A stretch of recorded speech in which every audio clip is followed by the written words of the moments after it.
Hello and welcome to The Craft and Calling. I am your host, Christine Marie, and today I am so incredibly excited to have this conversation. We are going to be diving into how can residential businesses make the leap to commercial businesses? What does it take for leaders to really cultivate the full sense of who they need to be in order to make that leap?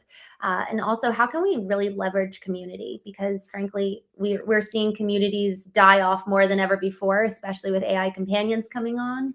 And people need each other more than ever. So I am thrilled and honored to be joined with Karina Neff. Karina, thank you so much for joining us. You hold such an incredible resume, which I'll go into in just a moment, but thank you for your time today. Thank you for inviting me to do this. I feel like we've been friends for years. We just started chatting, and I'm like, are we best friends already? I don't know. It feels like I'm it. glad it's mutual.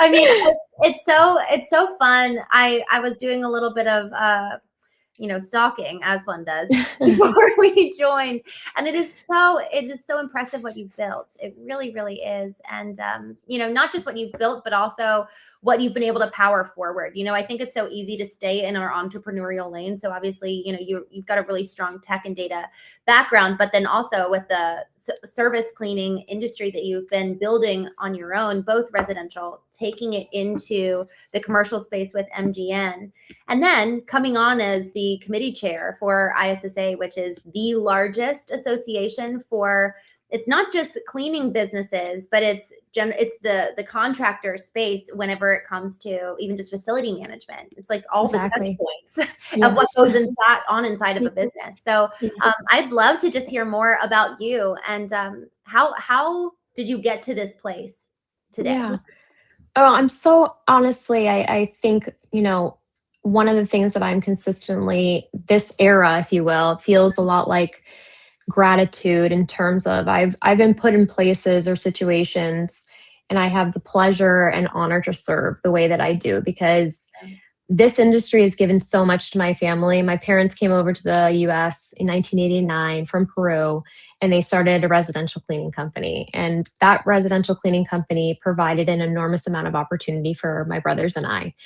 Put us through college. I went to George Mason University. I graduated with a degree in public relations, and my mother asked me to come and help and do some work for her. And so I begrudgingly did so. But I think two really critical components happened for me there. It was the enormous amount of love and gratitude I started to have for this cleaning industry that had given so much, but also this infatuation with technology, right? And so what I also knew very early on is that the residential space in the DC metro area is very saturated. And I also understood, because of the proximity to the federal government, being women-owned, minority-owned, I knew that the financial gains were incredible, right? And so I was like, this is a no-brainer for us to go into the commercial space.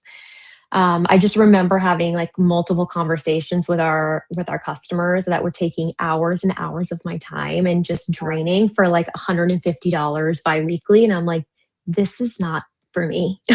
Like, this is not going to work out. So, and to have the same type of resources into the commercial space and have $1 million contracts, $3 million contracts, it just was like, okay, this makes sense. So I ended up starting a commercial cleaning company called MGN, like you mentioned, and I was very blessed with the connections, getting 2 large contracts with the FDA and FBI, respectively with Colliers and Cushman, and then COVID happened. And so I had to get super creative about not only securing new opportunities, but also differentiating myself.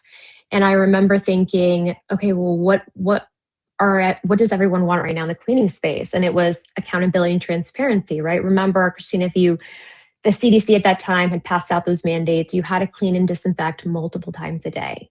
And so what I did was I created an app that was called a Cleaning and Disinfecting Countdown. And it was very, very simply a countdown to clean. Like, you went into high touch areas like lobbies, fitness centers, etc. And it was just a countdown that said, in 5 minutes, 22 seconds, team member is going to be returning.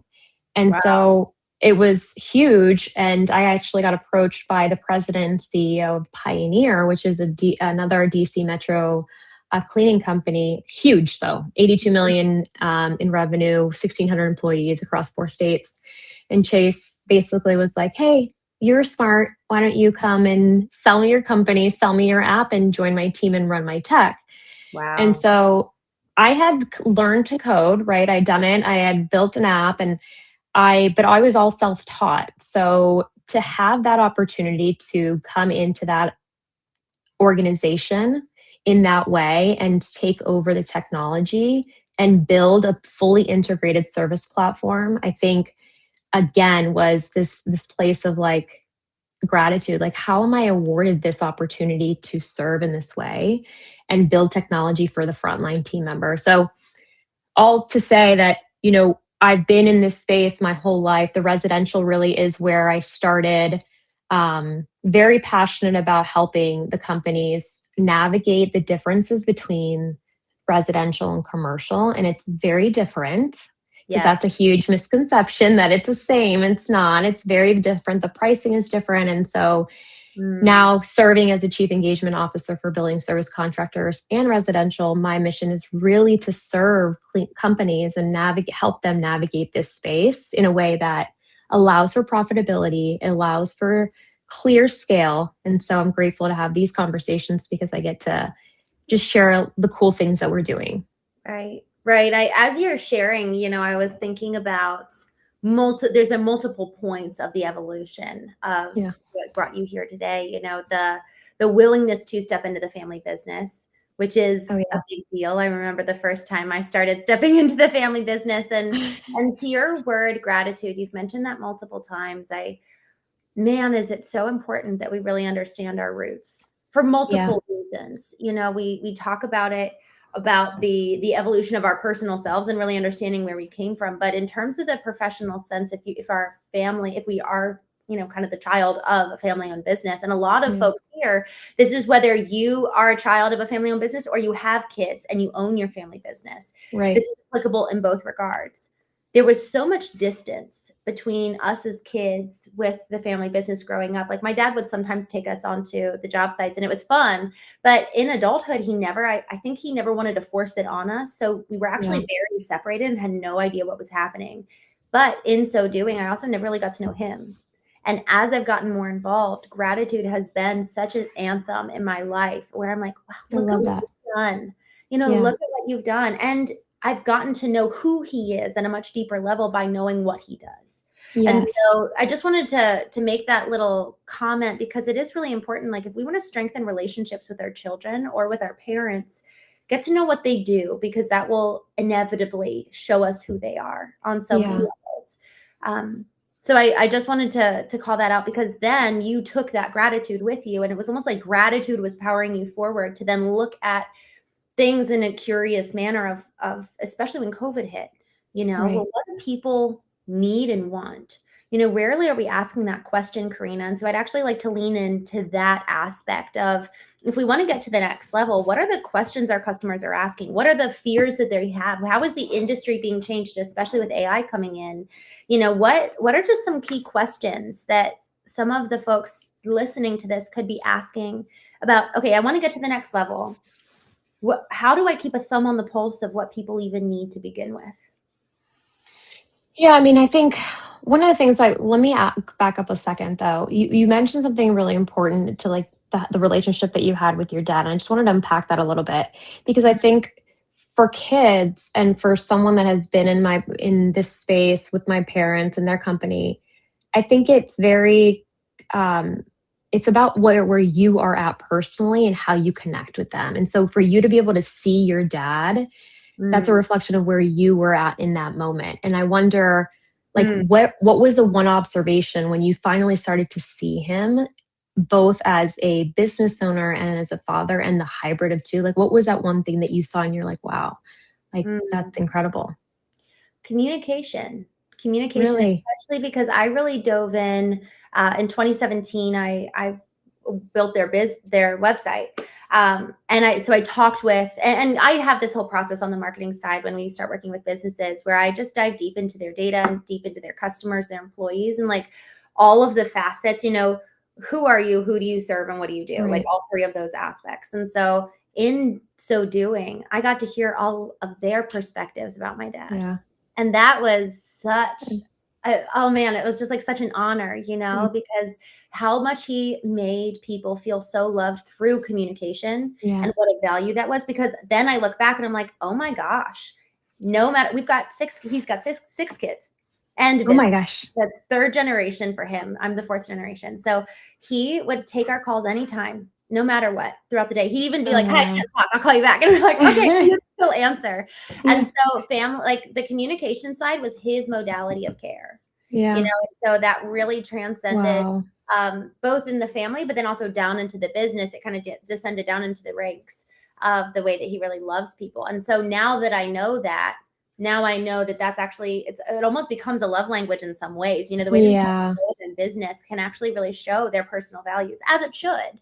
Yes. And so that's actually helped me care for him in return by being really intentional to ask questions. And what's cool too is that was never modeled for him. He really developed that. So I love that question in terms of what really stood out. That communication as a hallmark of care was what was reflected back when I went and kind of did my homework. Well, and I think communication, right? A lot of communication is listening.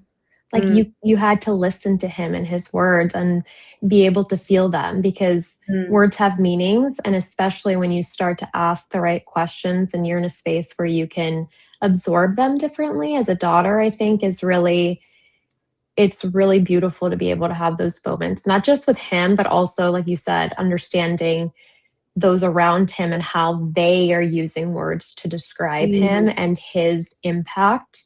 And that's legacy. That's generational legacy. And like I always say this, a good brand, a good company makes you feel something first. That's what it should feel like. It doesn't matter what color at the end of the day. It's how you feel when you interact with that brand. And that seems like, I don't know your dad, but I can feel that you feel something when you're around him or you're communicating with him. And so that's awesome. I hope I get to meet him one day. Yeah, I hope so. And Karina, I'm so glad you kind of leaned into this, because before we jumped on here, we were talking about how getting to the next level in leadership is relational. It's understanding how to engage with people. And we're not taught that other than, in these conversations, or when it is time to level up, we're like, oh, wait a second. Or we're, God forbid, in a rough partnership or relationship, whether it's personal or professional. And it's like, wait, I actually don't know how to do relationships, which constitutes 60 to 70% of our lives. We don't know how to do that. So this element of communication is so important, and just relationships in general. So important. Well, and I think too, one of the things that, I mentioned in terms of technology, right? One of the biggest misconceptions about implementation of technology, adaptation, optimization, I mean, name it, is the emotional intelligence component or the cultural impact. And that means that you can want all the fancy AI things and agents and different platforms, but until you understand culturally what that means from a change management perspective to it's such a big component of it. And to be successful at it, you have to take that into consideration. And I've worked with companies now in all different sizes, from a 0 to 1 million in revenue to $350 million in revenue. And that piece of it culturally, and understanding the delicacy that you have to treat these types of changes from emotional intelligence and being respectful of people have been doing things a certain way for many, many years. And even if it wasn't, right, that's somebody's personal ownership component. That's what they feel prideful of. And if you don't understand how to communicate or articulate, to your point, the why behind it, then people often feel very resentful or just overlooked, like their opinion wasn't really taken into consideration. So that is always something that I've been very vocal about. When you talk about technology, it's very important that you understand the emotional intelligence component of it and how it changes a culture significantly. So good. I'm so glad you brought that up because so often it's like tech and digital transformation way over there. Oh, yeah. And then people way over there, Yeah. rather than realizing it's so integrated, Yeah. We really haven't looked at the business as we should, the human being, which is we've got the left hemisphere of the brain and the right hemisphere of the brain. They're both Right. the same person, same Right. with the business. Customers are buying off of emotion, and employees are staying for the most part based on emotion, whether it's the emotion of your family, I have to provide for them, or the emotion towards the mission, the emotion towards their people. What is actually retaining, much less moving us in the direction of pursuing a business, to your point, is emotion. That's what constitutes a strong brand to begin with. So what have you seen that's been most successful as you're bringing digital transformation into businesses? Like, what is kind of that, like, how do you bridge the gap there where there is fear? I think one of the biggest things is alignment, right? I think understanding stakeholders, and this is one of the things that I've learned. I have been very blessed to surround myself with some of the smartest people in our industry. Like the level of business acumen that this specific team has made me smarter, sharper, faster, stronger, like all the things that I remember coming into strategy. And I'm very, not only, I love building decks and I'm very creative, and I in terms of like execution, I feel like that's really where I thrive, if you will. But when it comes to like workflows and SOPs and things like that, I remember being in strategy one day for day one, and one of the CEOs, it was a CFO, he literally grabbed a white paper. He put this huge paper, and he put, this is the problem and this is the solution. Do we all agree? And everybody was like, yeah, yeah. And he was like, okay. He wrote everybody's name and he said, come up here and sign it. And I was like, that's weird. And so he was like, now that you've signed it, and it's okay if right now, like, let's unpack it. And he gave everyone a safe space for us to like talk through why we were feeling a little bit, because it was a huge change. He's like, but if you sign that paper, that means that you agree. And so for the remainder of this project, that I'm going to consistently hold you to that, because this is alignment. This is where we started. And so that visual to me, it just fundamentally changed the way that I like incorporated stakeholder alignment and the importance of pointing back to something and saying like, your word at the end of the day is important. And yes, you can have challenges, but you said that you were going to do something. This is how you're going to do it. And you are a representative of your department. And so you have to rally, you have to come together as far as the greater mission of this huge project. And don't get me wrong, like, there was multiple times in the project that there was doubt, there was conflict, and he kept being like, let me just remind you, you signed this paper. And they're like, okay. And it just had this really symbolic, beautiful strength, like duality of both alignment and empowerment that I'll never forget it. So that was one of the things. Alignment to me is very, very critical when you talk about these things. So good. I'm so grateful you said that, and the way that he modeled alignment, because it's something to talk about. There's the principle and the practice of the thing. And a lot of times we're all like, yeah, that sounds great. But then actual implementation, it's like, okay, now I'm lost. To that point, making sure everyone's on board, and not just on board, but giving, you said you mentioned the word safe. Facilitated the safety in which people could voice the concerns.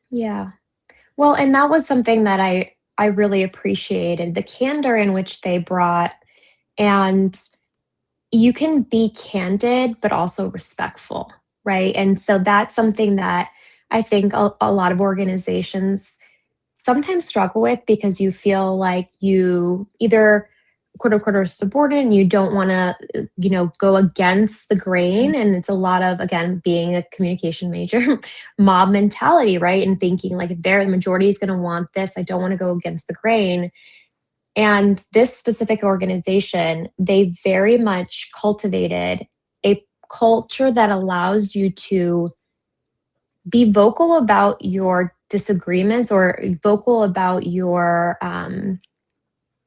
maybe not disagreements, but your hesitations in a way that is honest, respectful, Mhm. and progressive, which is Mhm. something very hard. And I'll say that again. Progressive means that you're wanting to communicate that you don't agree, but you're willing to move forward. Because it's one thing to say, I don't like this because of this. And it's another thing to be like, that's not going to work. Like, that closed off mentality is just very difficult to say. "Hey, let's unpack that. Why don't you like it? What about this? And what about this?" And Mhm. so that is a very, very tricky thing that a lot of companies don't get. And it's been very critical, again, when you talk about technology. The Mm. concept of UDIS, let me just back up a little bit. The specific digital transformation project that we've done it stands for Unified Data Integration Strategies. Mm. Essentially, a lot of these companies are using a lot of different platforms. So this company was using Salesforce, Adaptive, WinTeam, so many different platforms. And so what we wanted to do is create a single source of truth, connect all the systems, and have them talk to each other, information updates in real time. You can get all these analytics, and then you're in completely different space. But what you had to do is understand the nomenclature of the organization and how data is inputted, and that you're only as strong as your input, right? The output is only as strong as your input, rather. So that component of it was very, very important for us to start, because then it starts to unravel, like, oh my gosh, but we don't do it that way. And then people get very defensive. And it's like, we're not attacking you, we're attacking the problem. So don't worry, it's no one's fault. And I think that was something super critical too, is like, it's not a reflection if something's wrong, quote unquote wrong. It's not a reflection of you. It's just the environment. And you have to choose to be offended. And that's something that's also been something that's kind of been ingrained in my brain, is choosing to be offended. If you say to me like, oh, I don't really love your shirt, I can take that and say, man, that's so rude. Or you just don't like my shirt. It's in my power and my control to absorb it or take it, or I can just walk away from it. And that's my choice. And it's helped so much when it comes to leadership. Choosing to be offended has changed the way that I fundamentally approach leadership. It really does. Mhm.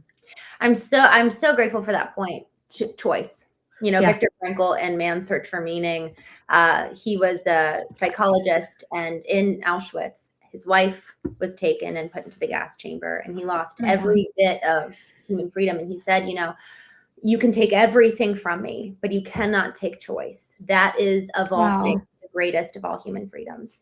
And Yeah. it really is. We get to choose the impact other people have Yeah. on us.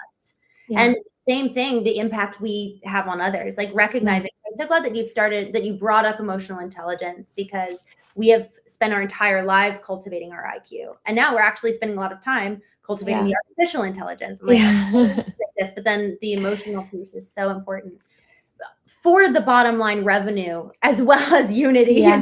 So Yeah. like you're the very first word for UDIS is unified. It Yeah. goes beyond the technological side to the people Yeah. side too. Yes. Oh yeah. 100%.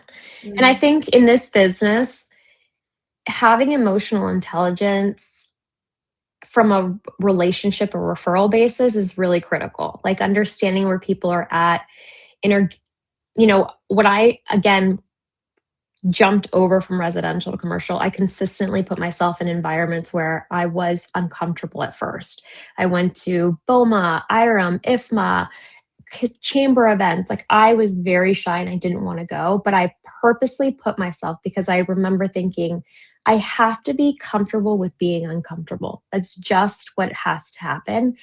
And emotionally, being able to absorb someone's energy, number one, and really listen to where they're at to properly serve them. Because I hate selling, I hate sales, because I hate that feeling of bothering someone. But I always approach it from, you have a problem and I'd love to be the solution, but maybe I'm not. And so that's where, when I would have these conversations, emotionally connecting with someone to know, like, how can I genuinely help you? I want to be able to help you because I care about what you're going through. And understanding some cues that most people, I think, often miss when Right. it comes to business, because you're just trained to look for like certain words. And in reality, you just have to connect with a human.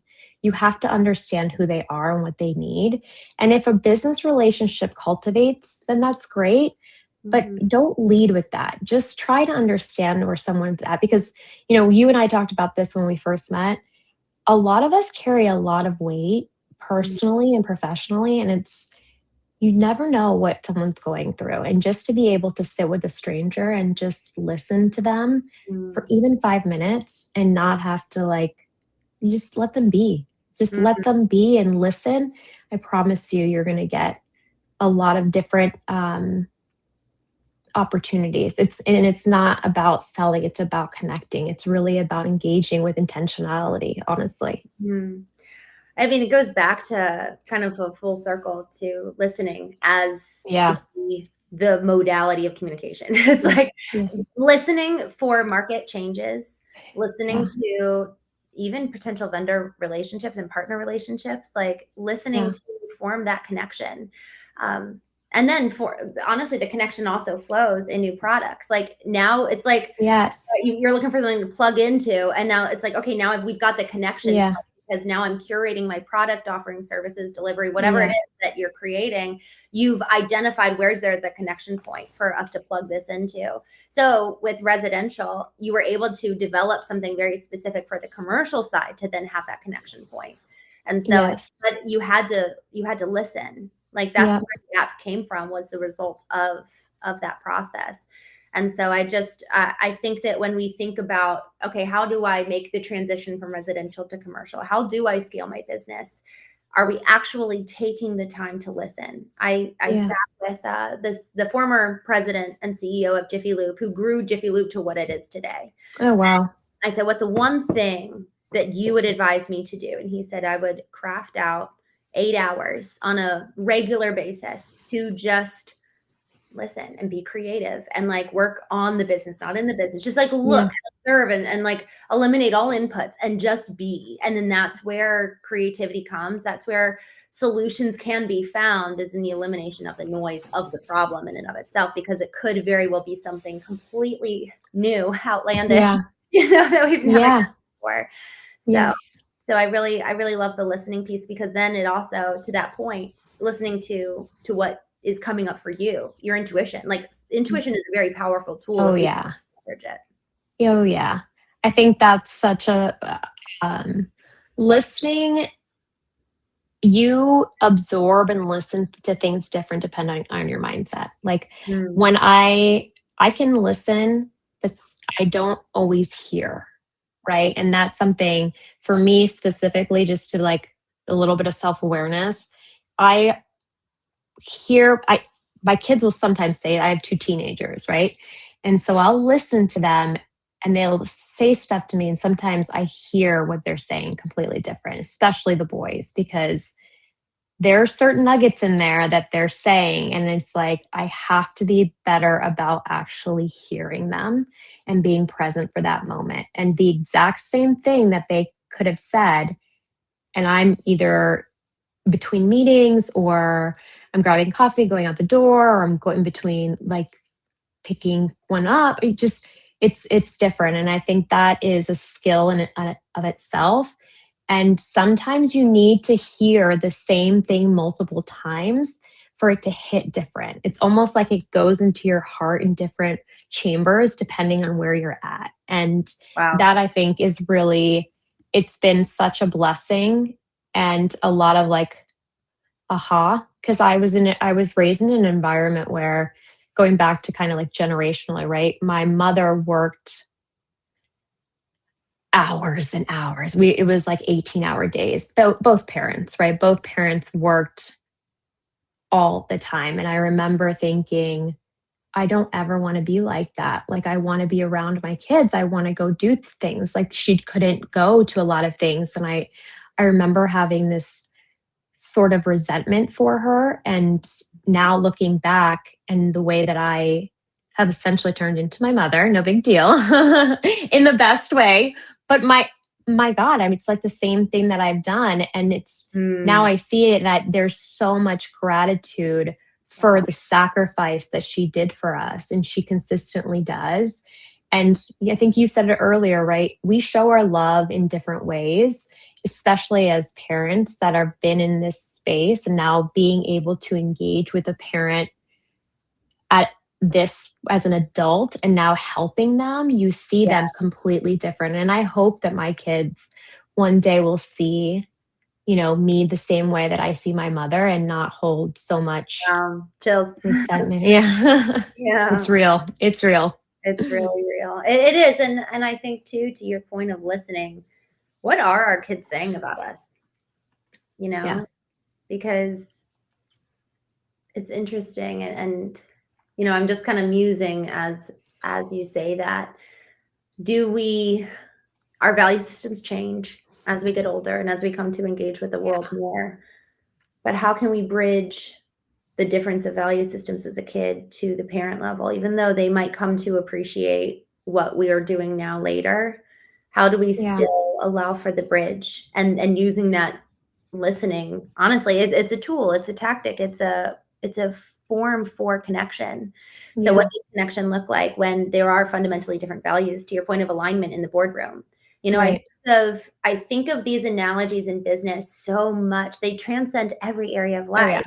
yeah. So like the boardroom, going into the boardroom, it's like the boardroom of the family. Like you've got a Oh, new yeah. person. The boardroom, even I think of my emotional intelligence, intellectual intelligence, physical intelligence. Our body Yeah. keeps a score. That's a title Yeah. of a book around the data that our body stores. Spiritual intelligence. Like I need to actually activate all of those and bring those into the boardroom and sit and listen. Like, all right, how am I Yeah. doing?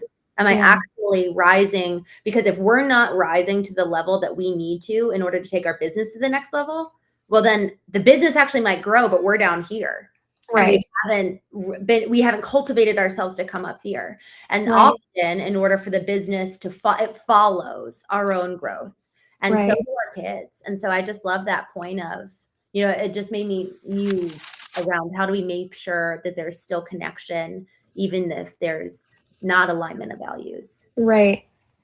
Yeah, I mean, I wish I knew the answer, honestly. I think I just try very hard to be honest Yeah. about my personal journey with my kids because I think that's something, again, being raised in a Hispanic home, our feelings really weren't discussed and our mental health was not either. And so that was something that we never had any sort of conflict resolution. And it was never a a child could be upset at the parent. It just didn't exist. And so I try very hard to honor my kids' feelings and let them be mad, let them be disappointed, but also share with them where I'm at and be honest about my challenges physically, emotionally, mentally, because Yeah. the more that they have a place, because, and this is so like misery loves company, right? Like, I mean, for them to see me also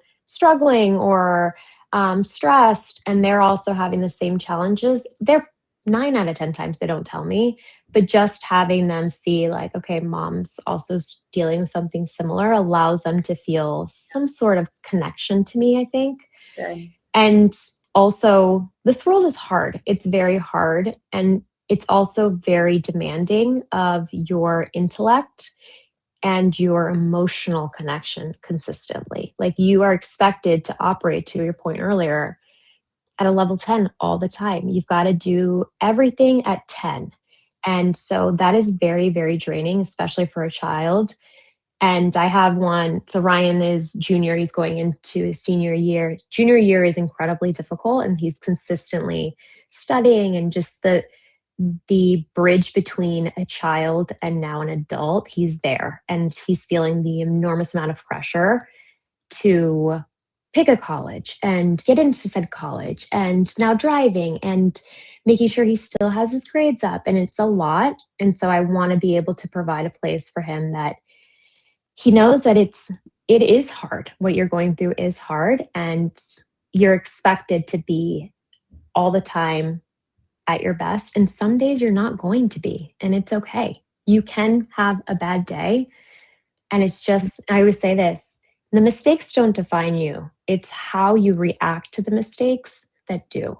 And so anyone can have an off day, just recharge. I had so many of those days where I'm Yeah, like, me I too. just need a reset button, please. Mm, So, so good. The listening piece, I feel like you just blended, or rather in addition to it, which is sometimes it actually facilitates the listening to take place when we go first, when we yeah, actually share first how we're doing, and then they feel safe. And so the goal is safety in so many yes, ways, like safety for innovation, because if yeah, people don't feel safe to share their opinions, to share their ideas, then they're probably not going to share, and then innovation actually gets hindered. One of our right. clients is a psychologist, and he talks about that a good bit, like psychological safety in the workplace, Oh, psychological yeah, safety at home, and where you can bring conflicting ideas and not get shut down. And you can bring right. creative ideas and not get shut down. And you can also say things that you're kind of upset about.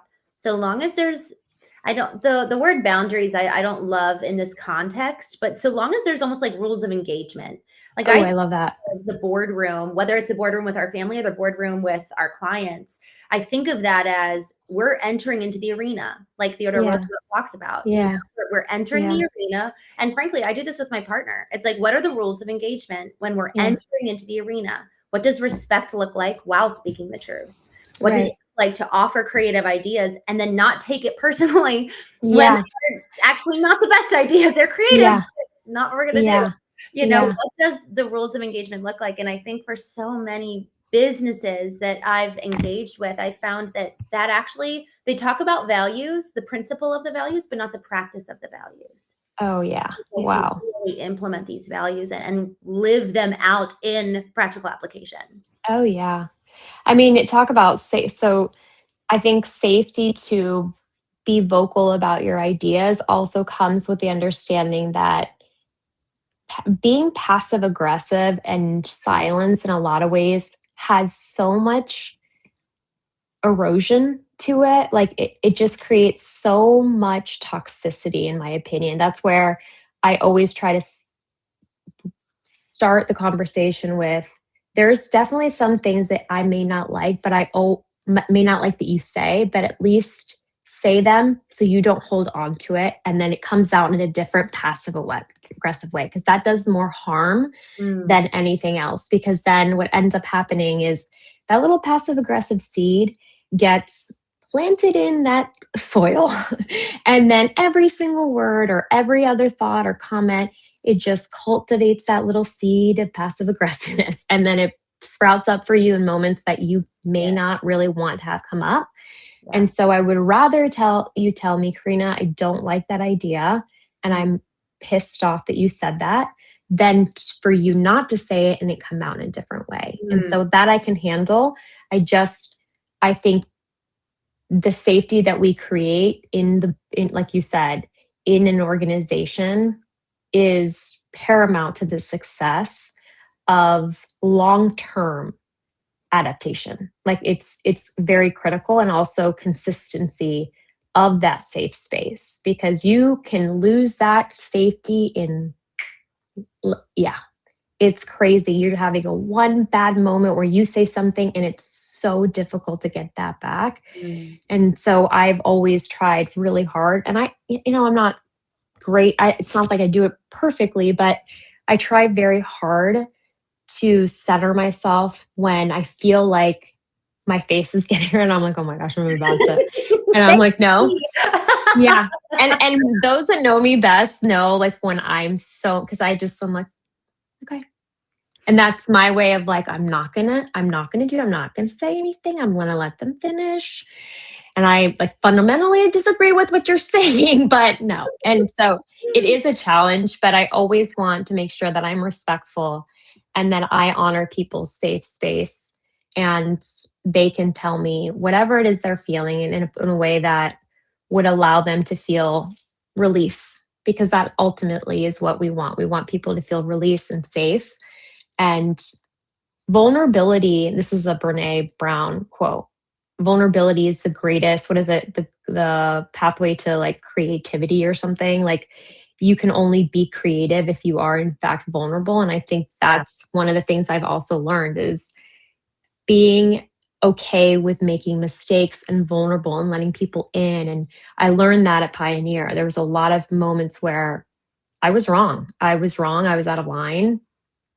And instead of just being stubborn and saying, like, no, I was like, no, I made a mistake and I was out of line. And so Heat Chase taught me a lot about growth and what ended up happening was cultivating a place where vulnerability could lead into innovation and incredible things. Like, because we were so honest and so committed to being true to the organization and ultimately or synergistically true to ourselves, it allowed us to create the most beautiful things because there were no inhibitions. Like, we just felt an enormous amount of love for the organization and the people that we were serving that it just became so incredibly powerful. I mean, the platform itself was called Cora, which is short for Corazon. It was the digital heartbeat of our organization. So we poured our heart into it. And it was a reflection of just the beauty that happens when you really are connected. Right. And you can be vulnerable with each other. And that vulnerability, I'm so grateful you brought that up. I love that you quoted Brene Brown. Yeah, botched it, but it's okay. I viewed emotions as weakness for the majority of my life. I really shamed myself, and now actually not really other people, but I shamed myself anytime I felt emotions and then expressed them. It was like, here I go, being weak again, rather than recognizing that truly is the pathway to get to innovation and get to that connection, because connection it's almost the pathway. It's like hand in hand with creativity, you know, and then the result is whatever it is, whether it's in the business or the personal, but those aspects of being creative and creating new solutions, because our ability to create new solutions, not just in our business, but also our family. If we grew up where something was modeled for us that was really unhealthy, we actually have to create something new. We have to create new programs, new patterns of thinking and of being in order for the doing to then be different and have different outcomes. Right. The same in business, you know, it's these very similar, again, principles. So I love that you talked about vulnerability, because it really is so, so important. And if you don't have, I flew to Colombia last year to work with a team and talk about these things. Like, how do we actually strengthen your ability to engage with each other and basically have a fundamental baseline respect for who each other is. But if you don't understand why and how you operate, what motivates you, your idiosyncrasies, it's really hard to have curiosity be in that boardroom rather than judgment. And so once we kind of start to really understand who the other people are, that's where, you know, when we're talking about getting to that next level in business, especially if we want to do something as big as, okay, we're moving not just from, but we're adding commercial in. It's like, man, a whole new business. Oh, yeah. And so we have to have that, man, we're better together. We have to have that mindset and that trust to be partnered together. So I just love that you brought that vulnerability piece in, because that's so critical in order to grow and solidify trust. No, 100%. So ironic that my upbringing, I was never allowed to show emotion. Like I just, not that I wasn't allowed, but just there was no time for the emotion to present itself. And crying was seen as a form of fear or failure or weakness. And so I have this thing that still to this day, I have a very hard time crying because it feels that way. And it's the reason why I say it's ironic is because as a culture, we're very expressive and we're very emotional, but yet we don't want to talk about the emotions. We just we can be loud and we can be angry, we can be sad. We cannot talk about that. And that was something that I generally struggled with because I didn't know how to your point, be vulnerable with the emotions and then let them. I learned this from one of my friends. When you're feeling an emotion, walk through the emotional tunnel. Don't let it stop. Just walk through it. And that was something that took me a very long time to do, because before I was taught that You cannot feel those feelings. You have to shut them down. So if I felt anger or sadness or fear, it was no, I cannot feel that. And now I'm like, no, let me just feel that sadness, that anger, that disappointment. Let it just come out through the tunnel and let it go, Yeah. because it's warranted. Let it just go and get through it. And I think that that type of evolution of feeling has allowed me to even curate a even more vulnerable place mentally, creatively, that has just challenged me in ways that I didn't honestly expect, but I welcome, honestly. I love that you talk about the emotional tunnel, because if we don't move through it, we get stuck in it. And that's where, to your analogy earlier, it gets planted. That passive aggressiveness gets planted. James Allen wrote this book called As a Man Thinketh. And it talks about our minds being a garden. And everything that we think about is, we're tending to something and sowing something. And so if we don't, and letting it out speaks again to the arena of like, okay, what are rules of engagement for what letting it out looks like? But man, I just love that you brought that up, Karina, because the definition of emotional intelligence, there's like two parts of it. The first part is the ability to be aware of, understand, and express one's emotions. And then the ability to handle interpersonal relationships judiciously and with empathy. So we actually can't do the latter half until we really can do the first one. Like we can do it messy and do it, in some ways, but man, our key responsibility as leaders is to manage ourselves and to get ourselves in a good place and make sure that, all right, am I actually moving through and letting things go and allowing for this to be kind of a clean start every day? Or am I taking the past with me into the present? And then that colors and projects not just here on the present, but also into the future. Right. And it prevents innovation. 100%. I think how you show up as a leader has obvious rippling effects, but you cannot save or lead if you're drowning, and you have to come right. Like I just, there's nothing you can do if you're not in a place where it just changes your mindset. And I will find myself sometimes, like, I try to do one-on-ones with my team, and we do huddles every week. And so because we are operating at a million miles an hour, they'll tell me like, oh, I'm sorry, I know you're busy. And I'm like, no, I'm not busy for you. I want you to feel, because that energy that they're feeling is obviously a reflection of my energy. And I don't want anyone to ever feel like they have to rush through a one-on-one. Like, that is precious time for me to connect with them. And if they feel like their thoughts, their projects, their deliverable is not important enough for me to stay grounded and present in that moment, then I'm doing them a disservice. It's constantly something that I'm like, I'm not going to look at the email and no text, like, just go ahead and tell them. And they're like, it's okay, we can get off. I'm like, no, it's not okay. I will never cancel a one-on-one with you. If you need to cancel it, that's different, but I will never cancel, because I remember what it was like when my boss would cancel the one-on-ones with me, and I looked forward to it all week.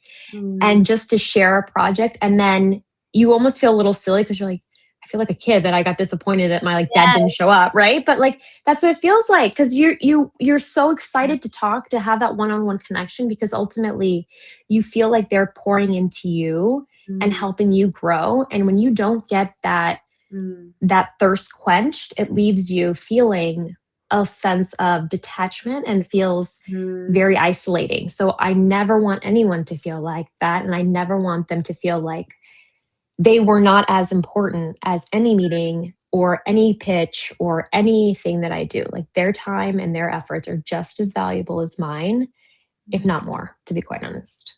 So good. Karina, thank you so much. I feel like, man, where there's so many good nuggets in this conversation.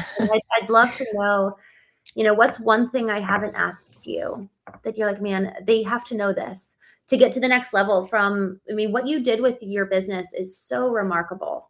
Thank you. In front of the commercial space. And, I think that both in terms of that addition and growth trajectory, but also your willingness to go into those rooms and your willingness to embrace discomfort. So both of those, if we want to get to the next level, discomfort, embrace discomfort, and also cultivate the power of listening and Yeah. first. What else? Yeah, I mean, those are two really good ones. I think one of the things that I failed a lot of times. Like, that's something that we only see the success as an audience or as a community. We never talk about the failure. We never talk about the struggles, the tears that there's so many things that I went through. I couldn't make payroll. I was struggling to like pay my mortgage. Like, there were so many times where I really was in a bad financial situation. And I will tell you, I think that's one thing that if anyone is listening to this and can take anything, is that you're not alone. Like, we've all been there in those moments, and I promise you're going to get through it. You are going to get through it. And if you need anything, just reach out to your network, reach out to, anyone that has the ability to, you just listen too. Sometimes you can already know the solution. You just need someone to listen and understand how heavy it is. Because as business owners, that's one thing that I remember feeling so happy to relinquish, that level of weight on my shoulders. To me, it was really deteriorating. Like, I couldn't carry Yeah. that anymore because I felt like the responsibility of all of these families, and my Mhm. mom had done it for so many years that I don't know how she did it, because that level of um, just weight, it was too much for me to bear. Like, it was too much, because it's one thing to want to be successful for yourself, but it's another thing to have the financial and generational dependency or impact of cultures. Like, there was so many companies, and I will tell you, if you take anything from this, is please know that I've failed multiple times. And if you're in a moment right now where you feel like you're stuck, you don't know how to go, how to proceed, just reach out. I'm happy to walk you through what's worked for me, and I'm happy to share how the millions of mistakes that I've made, so you can feel better about yourself. But I promise it gets better. I promise you'll see the other side. There is hope. You just have to take it one day, 1 hour, 1 minute at a time, and it will get better. I promise. Thank you. What a beautiful way to end this episode. Y'all, we need each other. We need each other more than ever. Karina Neff, how can people find out about you, learn about you, follow you? LinkedIn. I'm on LinkedIn. Please let me know. We would love to connect with cleaning companies or anyone really. If you need any help or resources, still very connected to the DC area, even though I serve as the for the building service contractor and residential community at ISSA. But happy to help in any way. I love the community, and I love being able to point people in the right direction and give them resources. So follow me on LinkedIn and ask all the questions. I'm happy to answer all your questions. All Y'all, the things. thank you so much. Y'all, thank you so much for joining. Karina, thank you for your Of time. course. So appreciate you, my friend. Thank Y'all, I you. will see you on